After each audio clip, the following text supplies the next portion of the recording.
Praise the lord. ఈరోజు మీకోసం జీవము గల దేవుని మాట. అపోస్తుల కార్యముల గ్రంథము 3వ అధ్యాయము 26వ వచనము. మీలో ప్రతి వానిని వాని దుష్టత్వము నుండి మళ్లించుట వలన మిమ్మును ఆశీర్వదించుటకు ఆయనను మొదట మీ వద్దకు పంపెను. ప్రతి మనిషి జీవితంలోనూ మంచి చెడు అనేటువంటివి రెండు ఉంటాయి. మనలో మంచిని చూసిన వాళ్ళు మనకు ఆప్తులవుతారు, చెడును చూసేవారు మనకి శత్రువులు అవుతారు. మరి మనలో మంచిని చూస్తూ చెడును అర్థం చేసుకుని దానిలో నుండి మనల్ని బయటకు తీసుకుని రావాలనుకునేటటువంటి వారు ఏమవుతారు? వారే మనల్ని ప్రేమించిన వారు అవుతారు.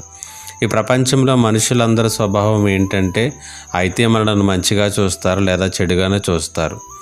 కాబట్టి మనకు వాళ్ళు ఆప్తులుగానో లేదా శత్రువులుగానో మారుతూ ఉంటారు. కానీ దేవునిది వేరే స్థాయి.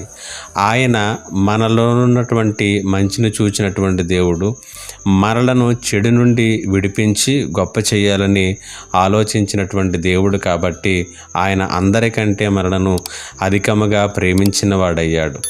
అపోస్తుల కార్యముల గ్రంథం 3వ అధ్యాయము 26వ వచనము దీనినే చాలా స్పష్టంగా తెలియచేస్తుంది. మీలో ఉన్నటువంటి ప్రతి వారిని కూడా దుష్టత్వం నుండి మళ్లించి మిమ్ములను గొప్ప చేయటానికే ఆయన మీ వద్దకు వచ్చాడు. యేసుక్రీస్తు ప్రభులు వారు ఈ లోకానికి వచ్చింది మనలను మన చెడ్డ జీవితం నుంచి విడిపించి దీవెనకరమైనటువంటి జీవితంలోనికి నడిపించటానికి.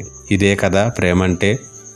ఇది ఒక దేవుని దగ్గర మాత్రమే దొరుకుతుంది. కాబట్టి ప్రేమతో నిన్ను చేరటానికి లోకానికి వచ్చినటువంటి దేవుణ్ణి సమీపించి ఈ సంవత్సరం చివరి దినాలలో నిజమైనటువంటి ఆశీర్వాదమును ఆనందకరమైనటువంటి జీవితాన్ని పొందుకో. దేవుడి ఈ మాటల చేత మిమ్మల్ని బలపరచునుగాక. ఆమేన్. ప్రార్థన. మా దేవా నీకు వందనాలు. ఈ మాటల చేత ప్రతి ఒక్కరిని కూడా మీరు బలపరచమని యేసు నామములో అడిగి వేడుకొనుచున్నాను తండ్రి. ఆమేన్.